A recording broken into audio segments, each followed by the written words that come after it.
এই জমিনের সব চাইতে বড় আমানতদার ছিলেন আমার মায়ার নবী।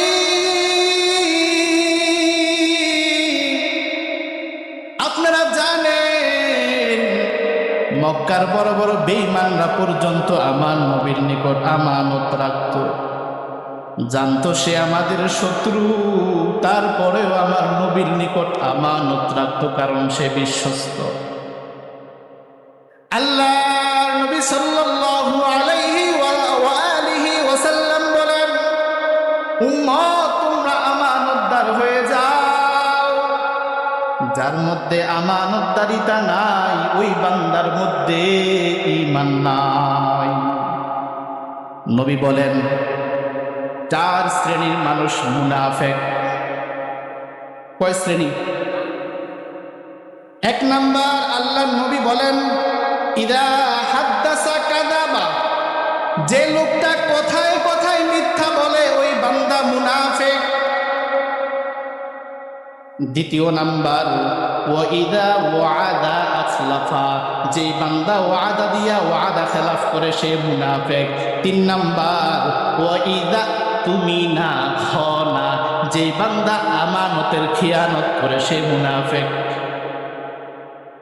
4 নাম্বার, আল্লাহর নবী বলেন ওয়া ইদা তাখাসামা ফাজারা, ওই লোকটা মুনাফিক যেই লোকটা তর্কে না পারিয়া কথায় না পারিয়া মানুষরে গালি দেয়, অশ্লীল কথা বলে। বলেন তো এই 4 রোগী 4 দোষওয়ালা মানুষ সমাজে আছে না নাই? মুনাফিক বলেছেন। বলেন তো মুনাফিক আর ইমানদার কি এক? আল্লাহর নবী বলেন মুনাফিকের শাস্তি হবে কাফেরের চাইতে জঘন্য। কারণ কাফের আমার ইসলামের ততটা ক্ষতি করে নাই, মুনাফিক যতটা ক্ষতি করেছে। কাফেরের ক্ষতিটা হয় প্রকাশ্যে, মুনাফিকের ক্ষতি হয় গোপনে। যদি কারোর মধ্যে এই 4টা দোষ থাকে শুধরায়া নেন, সময় আছে এখনো। 4টার মধ্যে 3 নাম্বার, আল্লাহর নবী বলেন যার মধ্যে আমানতদারিতা নাই ওই বান্দাটা মুনাফিক। এখন প্রশ্ন, কোন কোন খাতে আমানতদারিতা হয়? আমরা তো জানি একজনের কাছে কিছু রাখছি, এটা ফিরাইয়া দেওয়া আমানত, এটাই তো জানি। আমি আমার ক্ষুদ্র জ্ঞানে যতটুকু ইলম অর্জন করেছি, আমি আমার ক্ষুদ্র জ্ঞানে কোরআন এবং হাদিস থেকে আমানতের অনেকগুলো খাত বের করেছি। একটা একটা করে বলার চেষ্টা করব, মনোযোগ দিয়ে শুনলে বুঝতে পারবে। 1 নাম্বার, আমানতদারিতা হয় লেনদেনের মাঝে। বলেন কিসের মাঝে? লেনদেন বোঝেন? লেনদেন মানে দেওয়া নেওয়া, দেওয়া লেনদেন, দেওয়া নেওয়া। লেনদেনের মাঝে আমানত। একজনের কাছে টাকা রাখছেন, দায়িত্ব ছিল সে আপনাকে পৌঁছাইয়া দেওয়া। আপনার কাছে কেউ টাকা রাখছে, আপনি রাখছেন যেহেতু, জিম্মাদারি যেহেতু নিছেন, দায়িত্ব আপনার ফিরাইয়া দেওয়া। এটা কি আমার কথা না আল্লাহর কথা? আনতুআদ্দুল আমানাতি ইলা আহলিহা, আল্লাহ বলে তুমি ফিরাইয়া দাও। যে রাখছে সে নিবে না কি যার কাছে রাখছে সে ফিরাইয়া দিবে? যার কাছে রাখছে সে ফিরাইয়া দিবে। আল্লাহর নবী বলেন 1 নাম্বার হলো লেনদেনের মাঝে আমানত। অনেক সময় দেখবেন আপনি বাজারে গেলেন, দোকানে গেলেন, দোকানে অনেক কাস্টমার, আপনি 500 টাকার সদাই আনলেন, আনার সময় দোকানদারকে বললেন লিখে রাখেন। বেশি কাস্টমার ছিল, বেচারা লিখতে মনে নাই। আপনি চলে আসলেন 3 দিন পরে 500 টাকা হাতে নিয়ে দোকানে গেলেন দেওয়ার জন্য, যায়া বলতেছেন ভাই বাকি খাতাটা খোলো। দোকানদার খাতাটা হাতে নিলেন, খুলে দেখে লেখা নাই। আপনি মনে মনে চিন্তা করলেন লেখাও নাই, বেচারার মনেও নাই, অতএব আমার দেওয়ার দরকারও নাই। আল্লাহ ডেকে ডেকে বলে আনতুআদ্দুল আমানাতি ইলা আহলিহা, বান্দা তুই টাকা নিয়ে চলে যাইস না, টাকাটা তুই ফিরাইয়া দে। ফিরাইয়া দেওয়া এটা তোর দায়িত্ব, আদেশ আমি আল্লাহর। এমন হয় কি হয় না? অনেক সময় দেখবেন ভুলে গাড়ির ড্রাইভার আপনাকে বেশি টাকা দিয়ে দেয়, মানুষ বলতেই ভুল হতে পারে কি পারে না? আপনি চিন্তা করলেন বেশি দিছে, 1 মিনিট এখানে দেরি করা যাবে না, চলে যাই। আল্লাহ বলে আনতু আব্দুল আমানাতি ইলা আহলিহা, বান্দা যাইস না, তার টাকাটা তারে ফিরাইয়া দিয়ে যা, এটা তার হক। কার হক? অনেক সময় দেখবেন বোনেরা জানে না বাবার জায়গা কই কই আছে, ভাই মনে মনে চিন্তা করে বোন যেহেতু জানে না এটা আমি নিয়ে যাব। আল্লাহ বলে আনতু আব্দুল আমানাতি ইলা আহলিহা, তার হকটা তুই নিস না, তারে ফিরাইয়া দে। সে জানে না তোর বোন, কিন্তু তুই জানস, তার হকটা তুই ফিরাইয়া দে। আমি বলছি না, আল্লাহ বলছে। আল্লাহ নবী বান্দার হকের ব্যাপারে কঠোর বলেছেন। আল্লাহ নবী বলেন আল্লাহ চাইলে আল্লাহর হক মাফ করবে, কিন্তু বান্দার হক আল্লাহ মাফ করবে না। ইয়াতি আমালিনা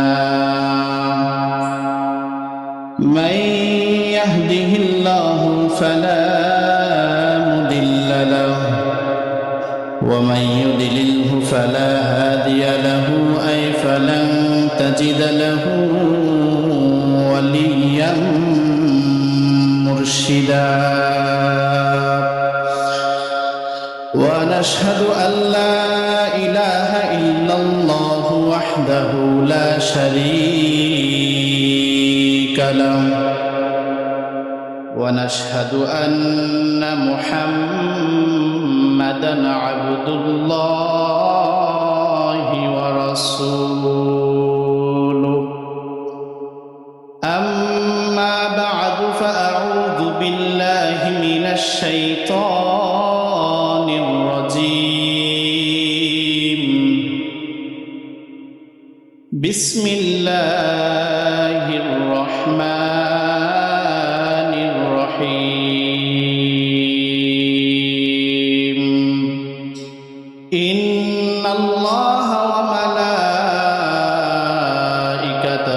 يصلون على النبي يا أيها الذين آمنوا صلوا عليه وسلموا تسليما اللهم سيدنا مولانا محمد وعلى آله مولانا محمد محمد आकर कुफर को मिठाया कुफर को मिठा कर सदाकत बताया अल्लाहुम्मा सल्लि अला मौलाना मुहम्मद व अला आलिहि मौलाना मुहम्मद बलगल उला बिकमालिहि कशफत दुजा बिजमालिहि हसनत जमीअ खिसालिहि सल्लु अलैहि व आलिहि ला इलाहा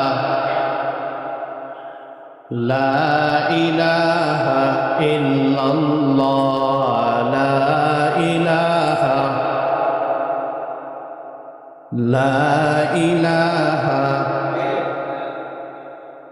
ला इलाहा इल्लल्लाह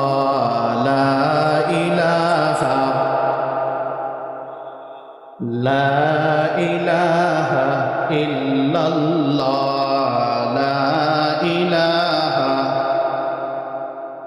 ला इलाहा इल्लल्लाह मुहम्मदुर रसूलुल्लाह सल्लल्लाहु अलैहि वसल्लम। अल्हम्दुलिल्लाह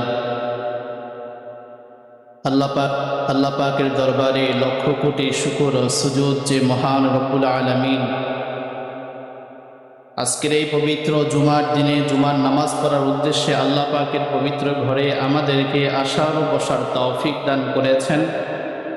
সে সুবাদে প্রত্যেকেই কালিমাতুশ শুকুর আদায় করি আলহামদুলিল্লাহ। নবীজির উপরে সংক্ষেপে দুরূদ পাঠ করি সাল্লাল্লাহু আলাইহি ওয়াসাল্লাম।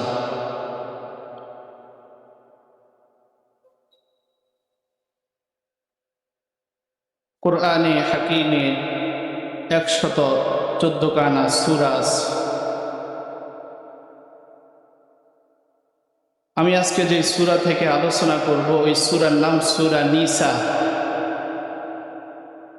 সূরা নিসা 58 নম্বর আয়াত। এই আয়াতের তাফসীর করব ইনশাআল্লাহ। যারা আগ্রহের সাথে আলোচনা শুনবেন, আলোচনার শেষে নিজের দিল এ কথা বলবে, এই বিষয়ে এই আলোচনা ইতিপূর্বে আর শুনি নাই। আপনার দিল বলবে যদি মনোযোগ সহকারে শুনতে পারে। আর আমার আলোচনা তারাই মজা করে শুনতে পারবেন যারা সামনে আমাকে দেখতেছেন। আয়াতটা ছোট্ট, আবারও বলছি, সূরা নিসা আয়াত নাম্বার 58। তাফসীর আপনারা বাংলা বাড়িতে গিয়েও করতে পারবেন। মজার আলোচনা। আল্লাহ আয়াতে কি বলেন আমি আয়াতটা করি, তারপরে তরজমা করব, তারপরে তাফসীর ব্যাখ্যা শুরু করব ইনশাআল্লাহ। আল্লাহ রাব্বুল আলামিন বলেন, ইন্নাল্লাহা ইয়া'মুরুকুম আন তুআদ্দুল আমানাতি ইলা আহলিহা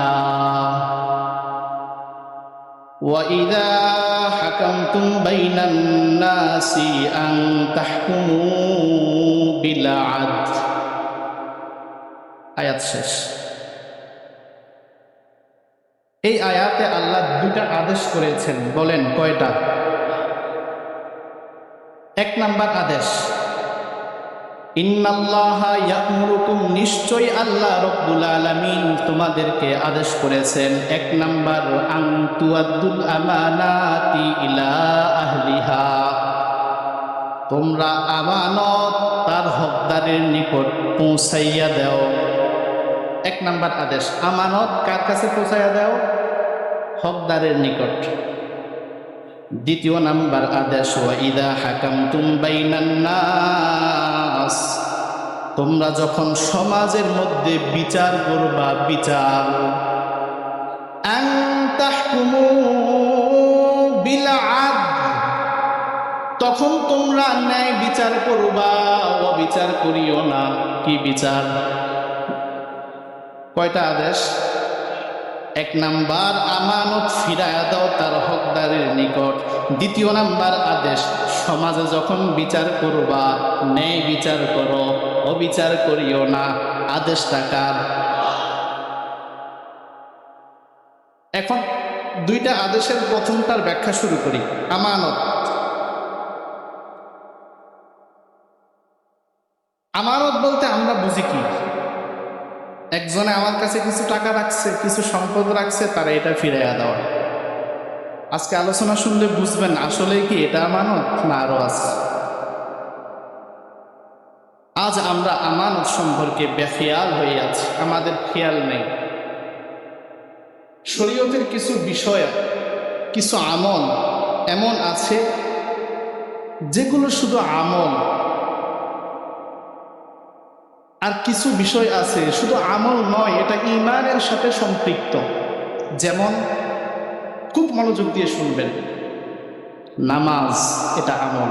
এটা কি? কোনো মানুষ যদি নামাজ না পড়ে সে কি বেঈমান হয়ে যাবে? গুনাহগার হবে। কি হবে? আল্লাহর নবী বলেন, কেউ যদি নামাজ না পড়ে ওই বান্দা বেঈমান হবে না, গুনাহগার হবে। কেউ যদি যাকাত না দেয় বেঈমান হবে না, গুনাহগার হবে।